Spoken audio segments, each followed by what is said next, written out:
This is Rob Tebbutt for Boxing Social in association with Betfred. Delighted to be joined by Eddie Hearn. We're down here for Fight Camp 2.0. Looking pretty grand around here, Eddie. How you doing? I'm good. I've got a little bit of lamb kofta in the mouth. I'm a bit concerned. You said you didn't have any food. I mean, we had pizzas, Mexican, barbecue. Are you mean to say you didn't take advantage of that? I didn't have any food today, Really? Eddie. Yeah. Been working so hard. I've done about 5 or 6 pounds sitting up there in the sun. So it's been a tremendous day. Great fight cards, great announcements. Thanks to the fighters for coming down. Thanks for you guys for coming down. Really excited to get started July 31st, live on DAZN. It all seems quite new. Obviously a new partnership, Matchroom and DAZN, but I mean, Matchroom as a company, not just as a boxing, and certainly not just in the UK, over a period of time have made great strides. But it now feels like you're kind of starting, not from scratch obviously, but it's a new venture now. It all feels very, very new around here. Well, it's new because it's got our fingerprints all over it. So we now have the opportunity to do things exactly how we want to do them. Now, whether that will be right in time will tell. Of course, that sits not just about the presentation and the live feeds, and that sits across the live production on fight night. Our talent lineup will be announced at the end of this week. It's something that we've built. It's something that we feel you want. We're trying to create a destination for fight fans and for people that love to watch the sport of boxing. So I'm honoured to get that. It's a huge opportunity, but also comes with huge pressure, because we're not just pitching up and saying, okay, Sky, off you go, like, here's the fight. We're doing everything. So it's all on us. So everybody that we're bringing into the talent team, every fight that we make, every fight night production, every bit of shoulder programming or content that we create, it's all coming from Matchroom. So, but that's so exciting, Rob. Like, I can't tell you how exciting that is, because sometimes it's been frustrating at times, and I just feel that perhaps things were getting a little bit stale. And one thing that you just said there, which is great, is it all felt a bit new. Perfect. I want it to feel really new. I want you to tune in. Barker, easy on the sausages. I want you to tune in on fight night and say, this is different. This is exciting. This is fresh. We're not going to bastardise it. We're not bringing funky people going around, and we want the best people. We want the best commentary, the best presentation. We want to make some changes. We want to freshen things up. But it's what it needs, Rob. Do you know what I mean? It was just time. And every day that passes, every plan that we have, every show that we're building just reinforces the fact that this was the right decision, not just for us as a business, but our fighters. It's no secret that fighters and lawyers and managers, they want more and more and more and more money. The purses are going up and up and up. It's not sustainable to do that on a non-pay-per-view basis without significant investment from a broadcaster. Now, I don't have to answer the questions from you where you're going to me, but Eddie, is it worth $19.99? You know what I mean? Like, I'm sure that there'll be times where, and by the way, pay-per-view's not dead. You know what I mean? So we'll save that for DAZN pay-per-view. But you're going to see a lot of the fight nights that you were paying £20 on top of your subscription. You're going to see those kind of nights on DAZN as part of your subscription. And it's not that it's been unpleasant conversations, but it does, like, I'm the one in the firing line, aren't I? You know what I mean? No one else is really coming out and having to fight the fire. So this is just a great opportunity to pay our fighters what they want, to put them in the kind of fights that I want them to be in for the right kind of money, to give our fighters the opportunity to box globally on a really exciting platform. That already their subscriber numbers are incredible just through the limited amount of fights they've done already. We know it's £1.99 at the moment, and that will go up, and you'll be happy with what it goes up to. But I just feel like this is a brilliant opportunity, and streaming is changing the way sport is being digested, and this is such a brilliant opportunity. And yeah, as I said, every day that passes, like, this isn't a company or a broadcaster we've just jumped into bed with and gone, oh, we've been with them for a long time when they were perform, 15 years ago. Obviously in America in boxing in the last 3 years, Mexico last week, Italy, Spain, you're going to see Australia, you're going to see Germany, you're going to see Canada. No other promoters are doing this, and these are the people that are allowing us that opportunity. So I couldn't be more excited. I feel like, again, going back to what you said about Newark, that's how I felt today. Do you know what I mean? It just felt like we're sitting there, Rob. We are having meeting on meet. How should it look? Who should we use? Which fight goes where? Which fight is the next documentary getting made on? Who are we going to do a 24/7 show with? It's the complete freedom to mould it and create it exactly how you want. And that's so exciting. You mentioned a good word there. You mentioned pressure that surrounds obviously doing a big deal and something that's not what we're conventionally used to seeing over a period of time. I'll ask you the same question I asked Joe Markowski. What are the initial kind of, I don't want to say obstacles, but challenges in that initial period for this deal? I think it's really educating people on how to use the product. I think if you're over a certain age, you don't necessarily understand that you can watch DAZN on your smart TV, or we know you can watch it on any device, but we're in a broadcast culture at the moment where the younger generation are quite frankly only streaming. Not they stream occasionally, that's what they're doing. Whether it's Netflix or whether it's YouTube or whether it's other apps, Disney Plus or whatever it might be. This is the way people are digesting content. We need to make sure that people are educated about how to use it.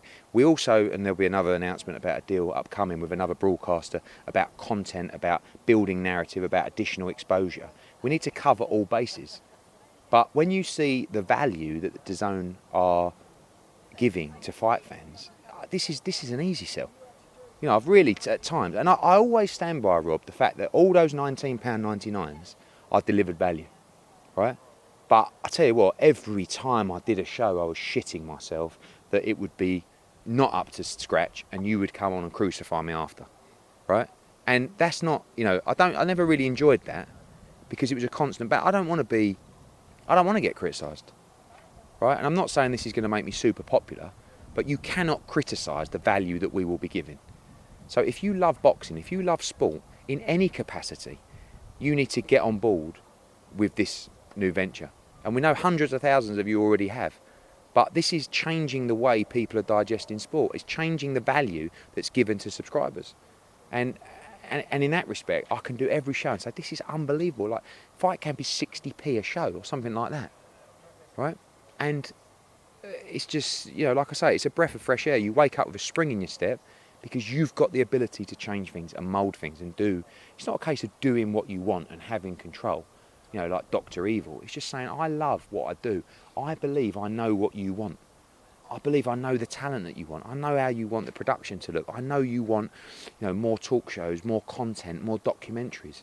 I want to give it to you. And these people want to give it to you too. So that's why, the deal. And also the success they've had in the UK. Now, once they saw the potential, that helped with the investment for them to say, wow, the UK's ready. It's ready for DAZN as a boxing platform. And it's not a boxing platform. It's a sports streaming giant. Look at the rights they've acquired worldwide. And I'm sure in the UK, very quickly, they'll accumulate a number of different sports. But that's a question for Mr. Markowski and Mr. Rushton. And, people thought for years that I ran Sky, didn't they? And now they think I ran DAZN. I never ran either. I'm just an employee, if you like. But I'm a happy one. Final one on all things kind of DAZN and Matchroom partnership. Easier or more difficult than when you ventured? Because obviously I remember, a couple of years ago, the $1 billion deal, the cocktails in New York and what have you. Easier or more difficult coming into the UK? Well, we're not coming into the UK. Well, you know what I mean. I mean, one is we're not coming from a standing start. We're coming from a significant subscriber base now because of the success they've had with Canelo Callum Smith, Canelo Billy Joe, Ryan Garcia, Luke Campbell. So, I mean, I know the hardest thing about the American market was no one knew who I was, right? And no one knew who DAZN were at that time. Very difficult market to go in and penetrate. Different here. These are my people. These are sometimes my friends, but always my audience and always fight fans. And I will always be able to engage with British fight fans on a great level. I believe, although many will probably think I'm a prick, many will feel they trust me with the sport, they trust me with my product, and this is where our product sits now. And I believe that's why we're going to see great subscriber numbers, because people believe in the quality of what Matchroom do. And you can only see it live on DAZN. Moving forward, let's talk about the fights that were announced. Start with fight card number one, of course, headlined by Conor Benn after a really impressive performance against Samuel Vargas. The Adrian Granados fight is kind of a fight that's been hovering around in the background for the last 12 to 18 months. Sideways step, do you think? No, definitely a step up. I mean, a nice step up. I'm not saying it's a Sean Porter or those kind of guys. It's just a guy who's a very good fighter, very tough, always comes forward, can punch as well. He's a better fighter than Samuel Vargas. But although he dealt with Vargas easily and quickly, it doesn't mean that if that fight would have gone 2 or 3, 4, 5 rounds, we wouldn't have got some more questions asked. Granados will answer the questions. And also, by the way, let's be honest, every Conor Benn fight is exciting. Every Adrian Granados fight is exciting. These two are going to have an absolute war. I'll help you with the questions. Chris Billam-Smith against Tommy McCarthy, tremendous fight. They're the kind of fights we need to see more of on undercards. Do you know what I mean? British, Commonwealth, European title fight. Because what happens, Rob, is you get two guys like that, two champions, right? And you don't have the budget to put them together.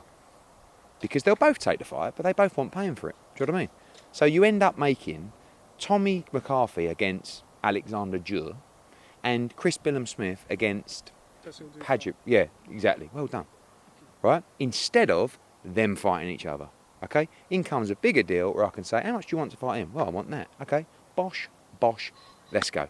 And then is that the biggest thing for this? Is the additional budget? Is that ultimately the big driver for you here? But Rob, every fighter wants more money.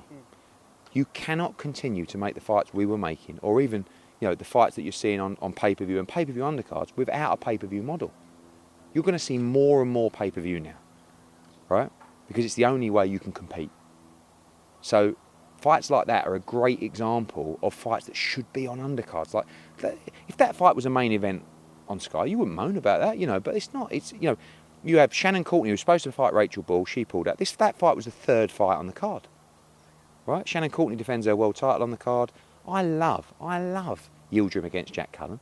I had to give Yildirim a fight after the Canelo fight, and I thought, give it to Jack Cullen. He's always in crackers. Give him a chance. It's going to be a tear-up. Good step up for Anthony Fowler, who, by the way, no one wants to fight at the moment against Roberto Garcia. Went points with Liam Smith, points with Martin Murray. Should give Fowler the rounds that he needs. Campbell Hatton back in action, and Sandy Ryan. Week 1 is a banger. And then, of course, week 2, you move on. Just 1 second, going back to Conor Benn there. David Avanesian, that's a fight that's been talked about a lot, European title. Was that not a realistic proposition? Obviously, with Josh Kelly, when David Avanesian boxed him, if Josh Kelly beat him, the consensus was at least that we were going to get Josh Kelly versus Conor Benn. David Avanesian won that fight, and yet we haven't seen him since. I think that's a very tough fight, quite frankly. I think that is a fight that Conor Benn asked for. I spoke to Tony Sims about it, and I feel like Conor Benn needs another fight. Just being honest. He doesn't, but I do. Because I think David Avanesian is a world-class fighter. He may even be an elite welterweight. And I think Conor Benn is on the way to getting there.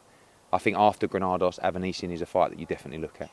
Before we move on to week 2, Eddie, we're talking about elite welterweights. Daniil Ulusanov, no longer with Matchroom Boxing. What happened there? Because I know that you were very, very high on him for a number of...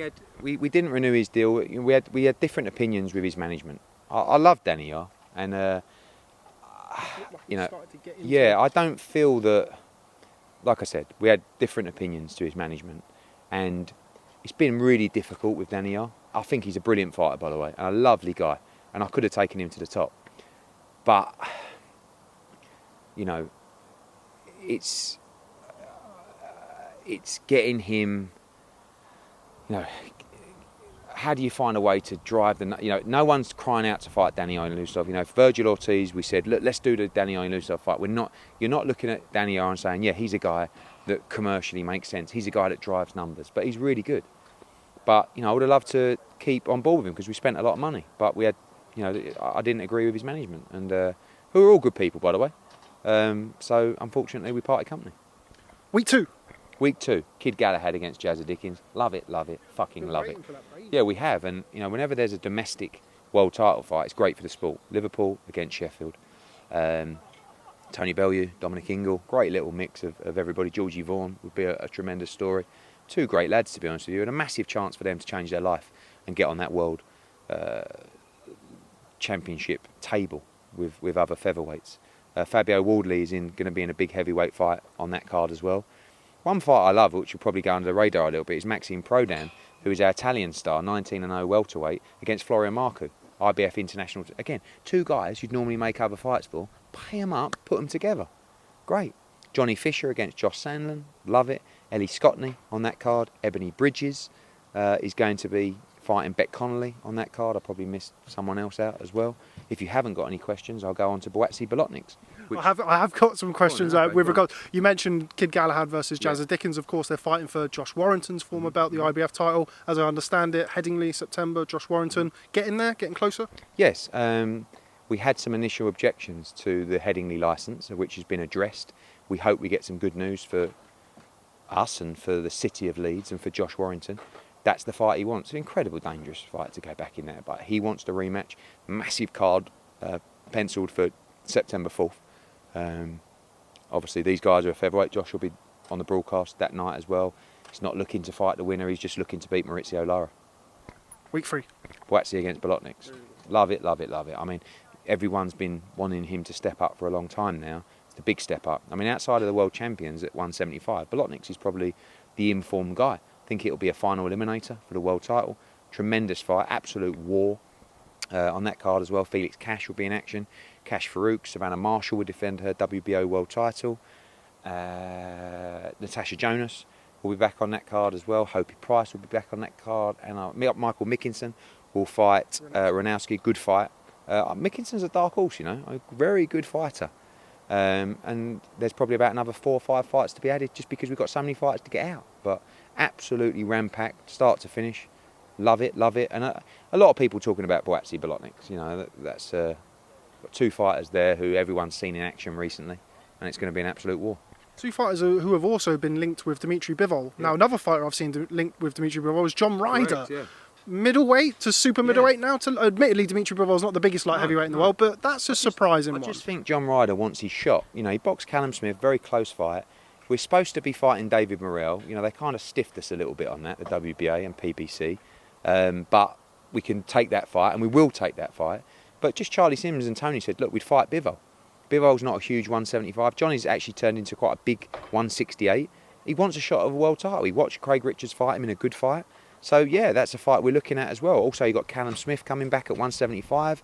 You know, that's a fight. Could be Buatsi, could be Bivol. You know, Joshua Buatsi's looking at Bivol as well. But first, he's got to get past Bolotniks. Lovely division, hotting up nicely. One fight we forgot, one fight that I reminded you of over there, Ray Ford and Reece Bellotti. That's a really strange bedfellows there. It's a good example, Rob, of the sort of international matchmaking across the DAZN platform, right? So you look at it and you say, okay, Ray Ford, really good American talent, young, undefeated. Reece Bellotti always brings it. Boxed here last year, looking for an opportunity. It's a 50-50 fight just because, you know, we don't know enough about Ford, and Bellotti's going to stick it on him the whole fight. I can't wait for that. And again, Pro Dan against Marku. Good examples of sort of international matchmaking across the DAZN platform. What's the latest with AJ, Eddie? Good plays. I just had an email actually today from Alex Krasuk just replying to our draft contract. A couple of minor questions. I think we're in a good place. Don't see any problems with that fight. September 18th or 25. Wembley, Spurs, incoming. Is there a rematch clause? There will be. There will be. Is that what's been holding up the deal? Obviously, being a mandatory, usually they're taken care of quite quickly. No, it's that's all the terms were agreed, and that was a prior term. You know, when you talk about a rematch clause, it's also the biggest fight that fighter could have. Do you know what I mean? So sometimes people think, oh, that's a bad thing. It's actually sometimes a good thing. I mean, Andy Ruiz, who ended up, you know, actually getting quite a lot of money for his rematch. But, you know, it's a massive opportunity. If Alexander Usyk wins, he then makes an absolute fortune to fight AJ again. Is it something that we need to be worried about, though? Mandatory titles, mandatory defences with rematch clauses? Not really. I think it's none of your business. I think if it makes commercial sense to everybody. You know, you have to also understand, Rob, we've got a ready-made or an offer for an undisputed fight, right? We could just wait till December. AJ is putting his entire stack on the line and many, many tens of millions on the line to fight Alexander Usyk. So in that respect, you know, if there's an opportunity to do that fight again, which would be a huge fight, by the way, then that's what we'd look to do. So it's never a, you know, oh, it's terrible that you have to sign this rematch clause. It's if the rematch makes commercial sense for Alexander Usyk, which it really does, then it's something we look at. So, but it also comes with, perhaps, in many occasions, a comeback fight. So if Alexander Usyk gets beat, we'll give him another fight. So again, if it's right, it's an individual basis, to be honest with you. But a lot of the times it makes great sense for a fighter. Considering the events of the last few months, I think you're probably more clued up on rematch clauses than I am. With regards to Alexander Usyk, you said there about a potential fight if he were to lose there. Obviously, you don't have a contractual agreement with him. Is that something that you're looking to work out now? Alexander Usyk? Yeah. Well, you know, within this agreement, we have a fight either way. So, yes, I guess it will be a 2-fight deal. either way, and I look to work with Usyk for the rest of his career. Love the guy, love Alex Krasuk, Igis Klimas. You know, great guy. We don't always get on, but I like him, and it's a massive opportunity for Usyk. Massive opportunity. Final one on the heavyweights. It seems like every other day now yourself or Bob Arum have got something to say. It's going back and forward. Doesn't fill me as a boxing fan, first and foremost, with a lot of hope with regards to the undisputed fight. We've seen kind of negotiations and fallouts and what have you. What's the latest? Not worrying about it till we deal with Alexander Usyk. You know, no one's reached out to us to try and book it in. AJ don't believe a word they say. I don't really either. So let's just do our own thing. Let's just both concentrate on winning. Look, if AJ beats Usyk and Fury beats Wilder, that fight is twice as big as it was before. But if they lose, it's all irrelevant anyway. Concentrate on 2 tough fights, well, particularly one tough fight, and one that he should win, but is also dangerous. Okay, before I let you go, Eddie, what's the latest with Devin Haney? Obviously, we saw him return to the ring against Jorge Linares. Is Devin Haney still under contract with Matchroom? We actually are working on a new contract at the moment. His contract, that was his last fight with us. We're happy to extend it, so is he.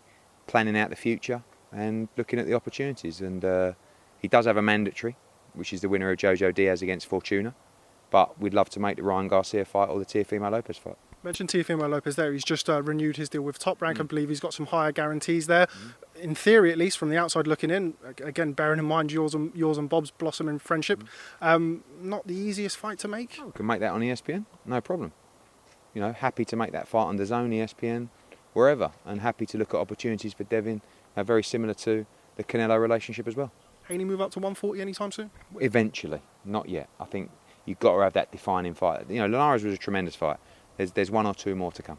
Okay, Eddie Hearn, always a pleasure catching up with you. Thanks very much for speaking to Boxing Social. Sure I'll catch up with you soon. Cheers, mate.